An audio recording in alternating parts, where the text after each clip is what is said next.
enemy tanks. Big, tough, powerful.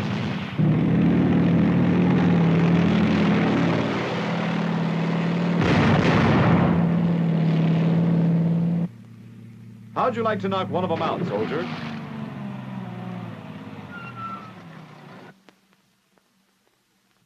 It's not hard to do if you've got the right weapon for the job and a team that knows how to use it. Let's look at this new weapon, generally called the bazooka, which plays a song of death to the enemy.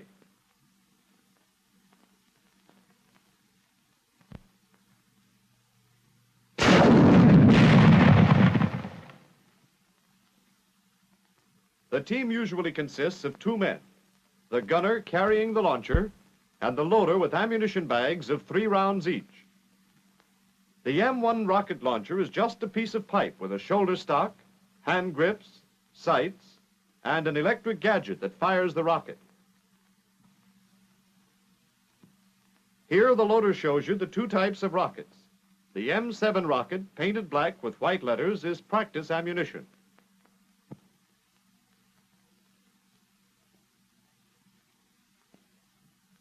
And the M6 painted OD with yellow lettering is loaded with high explosive. The difference between the 2 is that the black one is relatively harmless, while the M6 is deadly.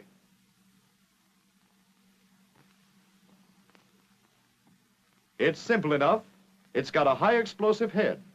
A powder charge in here propels it on its way. Tail fins at the rear guide it in flight.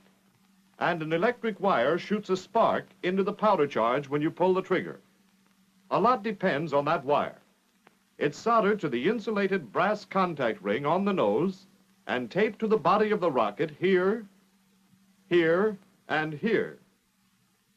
This wire then passes through the nozzle at the back of the powder tube into the igniter. The other electrical contact is made at the unpainted notch of one of the fins. That's all there is to it. But a lot depends on that wire, and you'd better check it carefully. If it's broken or its contacts are loose, your rocket's a dud.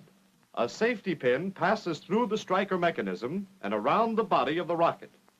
A cord connects the safety pin to a plug that protects the propelling nozzle inside the fins. When the pin's in place, the rocket's safe.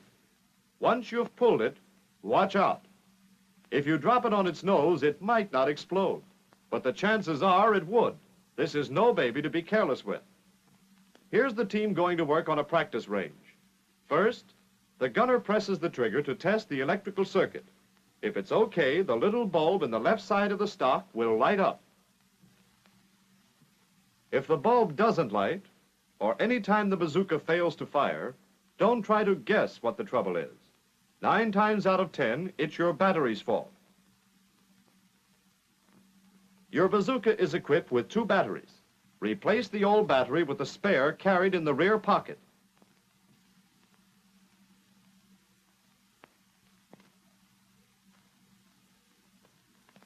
If the launcher still won't fire, check your trigger mechanism. It may need cleaning.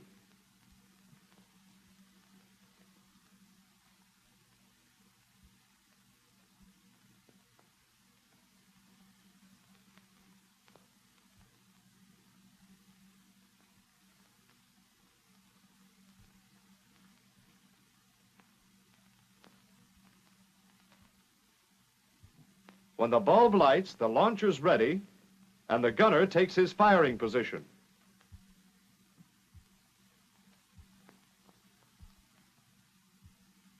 The bazooka can be carried loaded. If necessary, it can be loaded and fired by 1 man. However, as you can see, this procedure is both slow and difficult. 2 men can do a better job.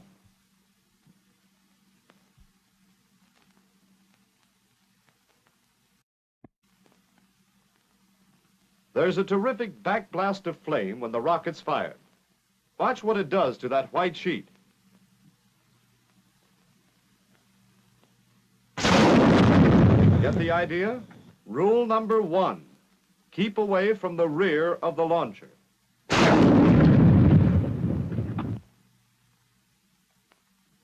There are 4 firing positions. The standing position is about the same as the standing position with a rifle. The gunner is half faced to the right, with his feet from 1 to 2 feet apart, body erect, and well balanced. The left arm is extended, with the left hand grasping the front hand grip, the right hand grasping the rear hand grip. The loader takes a position facing the firer's right shoulder and close enough to load rapidly and easily.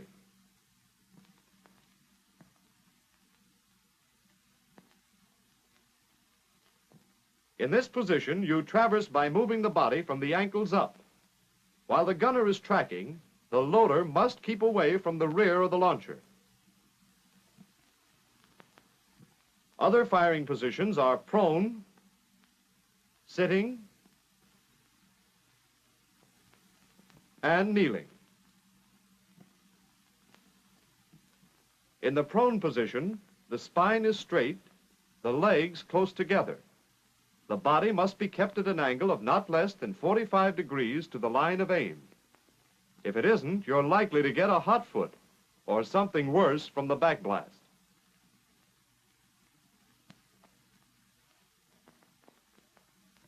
The elbow should be well under the launcher, the left hand on the front hand grip, the right hand on the rear hand grip, and the stock placed firmly against the shoulder.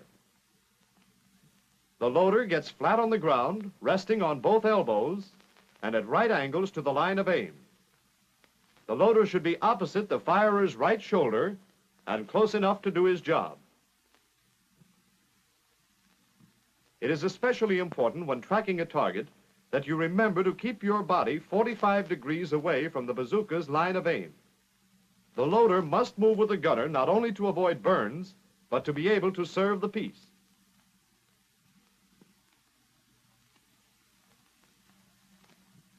In the sitting position, the gunner faces half right from the target with his legs crossed.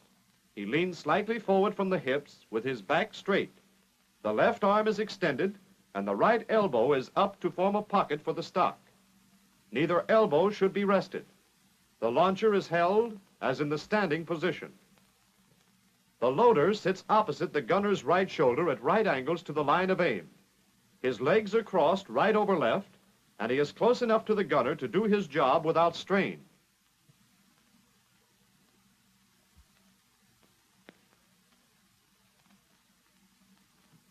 The firer can traverse about 90 degrees without changing his position.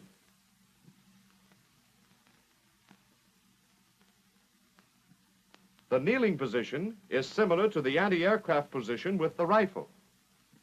The firer kneels on his right knee with the buttocks well up and away from the right heel. The left foot is pointed at right angles to and opposite the right knee. The lower part of the left leg is perpendicular.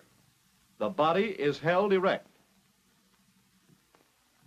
The loader kneels with one or both knees on the ground and faces the gunner's right shoulder.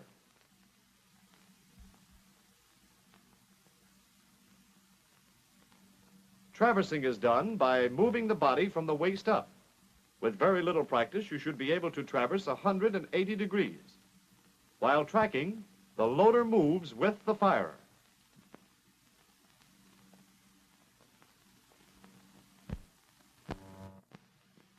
Now let's take up sighting and aiming. The first step is range estimation. It should be constantly practiced by estimating the ranges to prominent points on the terrain which have been previously measured. Estimation of the range to moving targets should be especially practiced.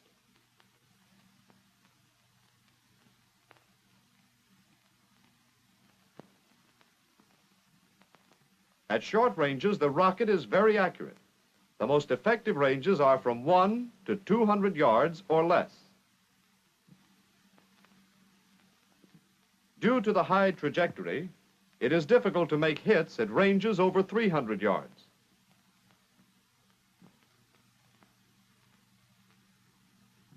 At extreme ranges, the trajectory is so high that if the target is under trees, the projectile may be exploded by the trees before it hits the target. Now let's take a look at the sights. This leaf is the rear sight. The front sight has 4 graduation for ranges of 1, 2, 3, and 400 yards. Always keep your eyes in line with the sights. Here is the proper sight picture at the 100-yard range. The 100-yard graduation of the front sight is aligned with the top of the rear sight and the target. You'll have to estimate intermediate ranges between the 100-yard grids. Here, for example, is the sight picture at 250 yards. Ranges over 400 yards must also be estimated. At these long ranges, you'll have to stretch your neck.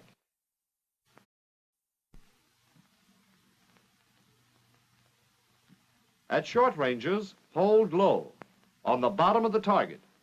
Your usual tendency will be to overshoot, so hold her down. Watch this. The shot was low, but the rocket ricocheted and let go when it hit something solid. At moving targets, estimation of range and leads are Siamese twins. You can't separate them. In order to hit a moving target, you have to aim ahead of it, at the spot where the target will be when your rocket gets there.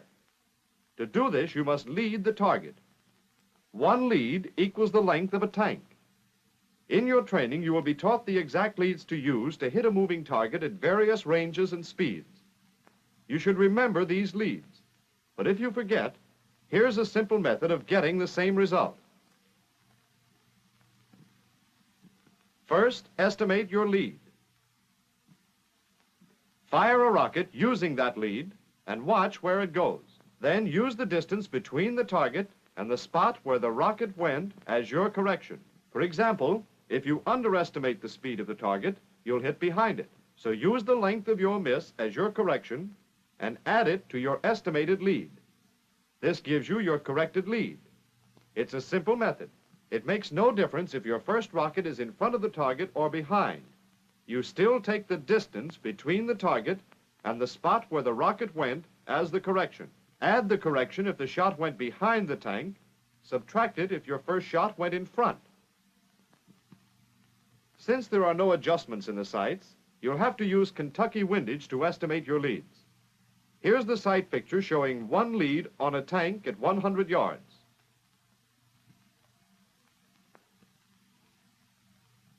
All sighting should be done with both eyes open. This is particularly important when you're tracking a moving target. When firing, wear goggles and, if available, a glove on the left hand. Now that you've got the target lined up, let's talk about trigger manipulation. Use a smooth, steady, rearward pressure. Unlike the rifle, the trigger has no slack, and there's no recoil. Here's a rifle grenade. Watch the recoil.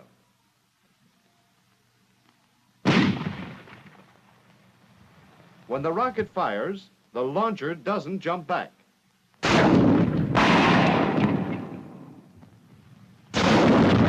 It takes a little time for the rocket to get out of the tube.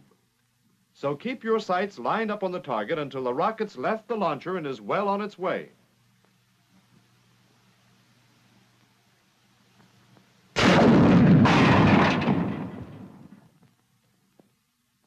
When you're firing the rocket from foxholes or trenches, be sure the back end of the launcher is above the ground so the flash won't be deflected by the rear wall. That means you'll have to jump up, shoot, and duck.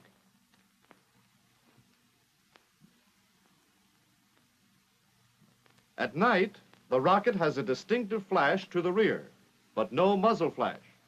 Whenever possible, get into a position which will screen this flash.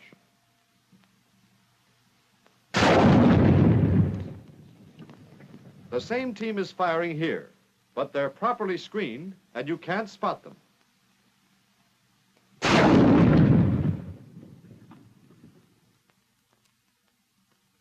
Tank busting isn't the only use for this weapon. It's a jack of all work. You can use it as an anti-tank mine. First, pick out the spot where you want to plant it and dig a hole. Use the container as a guide for the rocket.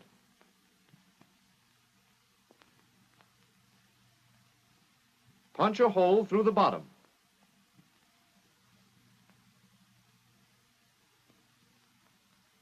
Then run wires through it. Ordinary twisted field telephone wire will do.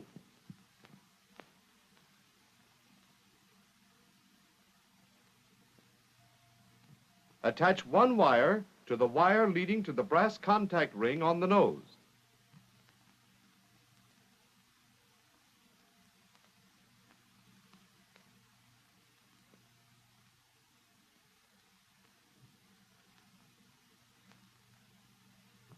Attach the other to the unpainted notch of one of the fins.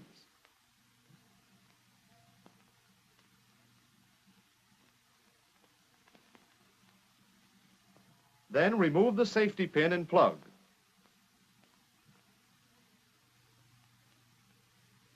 It's loaded now, so be careful. Slide the rocket back in the container with the nose pointing out. Keep the contacts from fouling and place the carton in the hole.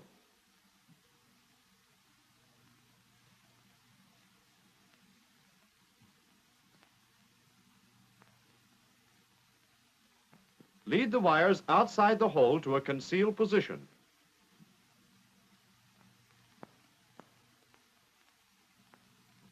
Pack dirt around the carton.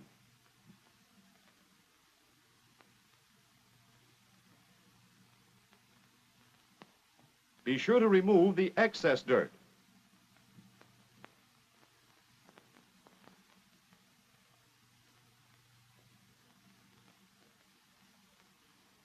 The next step is camouflage. You can cover traces of your work with a branch, like this.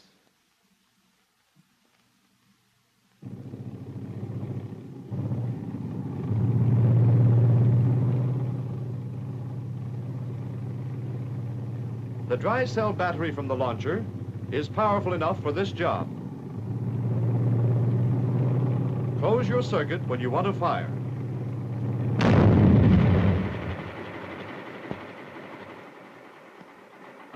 And the tank will never know what hit it. Here's another trick. Bury the rocket horizontally in the side of a cut or bank like this.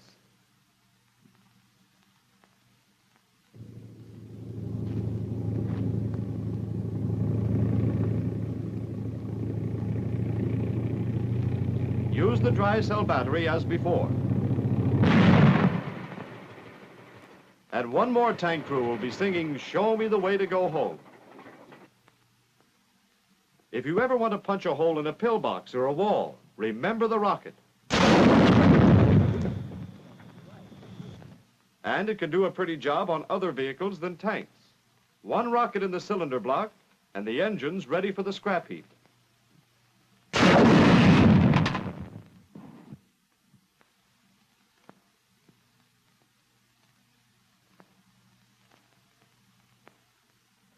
Now that you know how to operate this new and deadly piece of ordnance, and have been properly introduced to the bazooka and the 3 pounds of concentrated death and destruction which it will direct, let's see exactly what happens when you hit a tank. That target is a piece of heavy steel plate. You won't find many tanks with heavier protection, and even the biggest tanks have thinner armor in many places.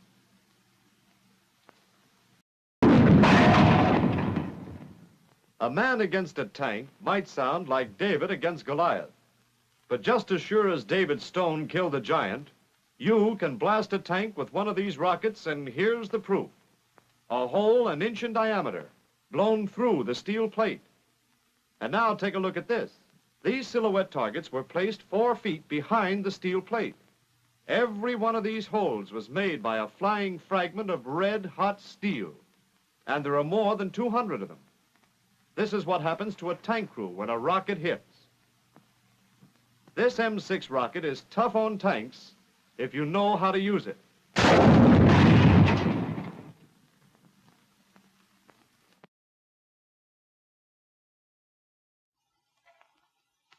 This war moves fast. The Germans and Italians found that out in Africa.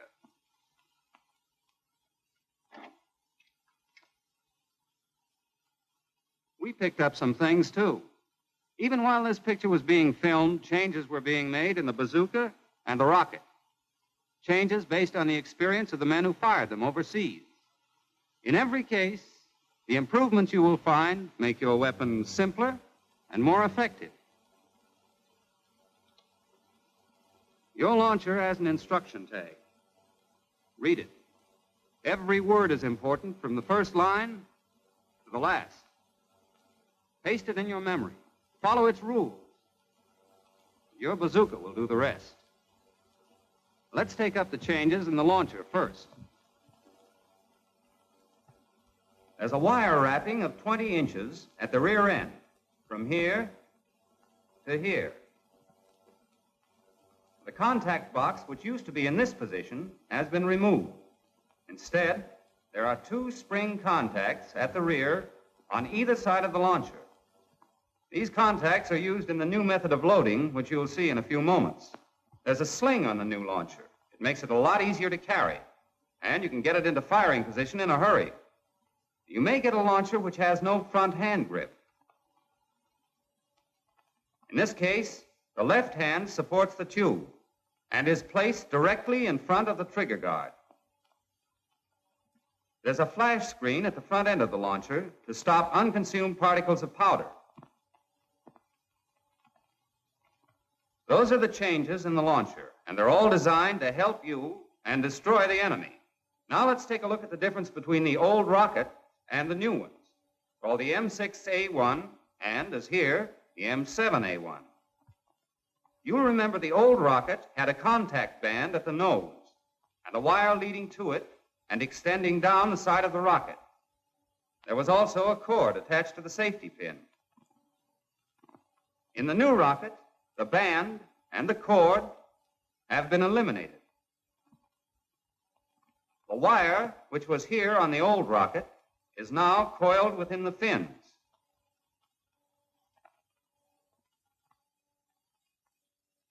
Here's the new rocket, and you can see how much simpler it is.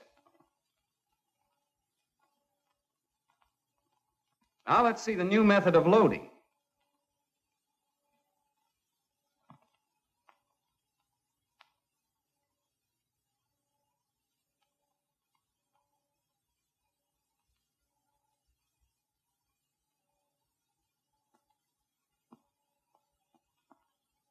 We'll slow that up and show you the changes. As before, the loader stands to the right, facing the gunner. The gunner taps the loader and says load. The loader repeats load and, holding the rocket with his left hand, palm up, presses down the tail latch and pushes only the head of the rocket into the launcher.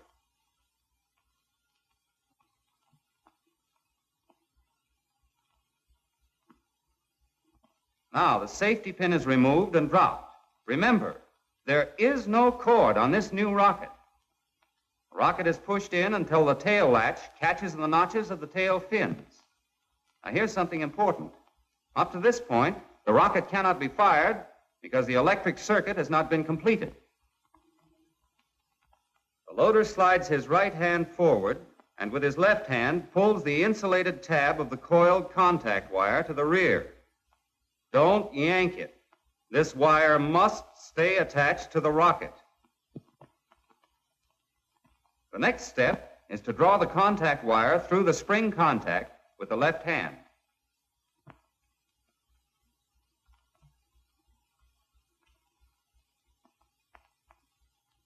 There are two of these contacts. If the loader is on the left of the gunner, he uses his right hand and the contact near him, like this. Now note how easy this is. Don't try to wind the wire around the contact. Just slap it through. The bazooka is now ready to fire. The loader taps the gunner on the back and reports ready. And with a good team, ready is the word. There are several other improvements in the bazooka which you may see in the near future. For example, here's a two-piece launcher.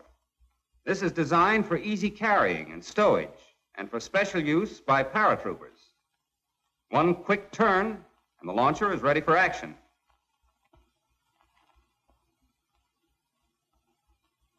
Next, there's a new electrical firing mechanism. This eliminates any battery difficulties. Trigger manipulation is the same as before.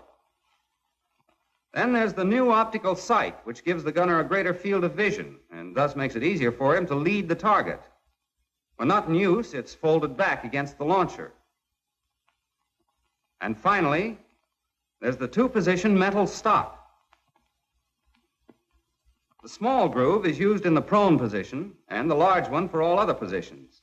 With this stock, the launcher barrel is raised above the line of sight, allowing greater visibility.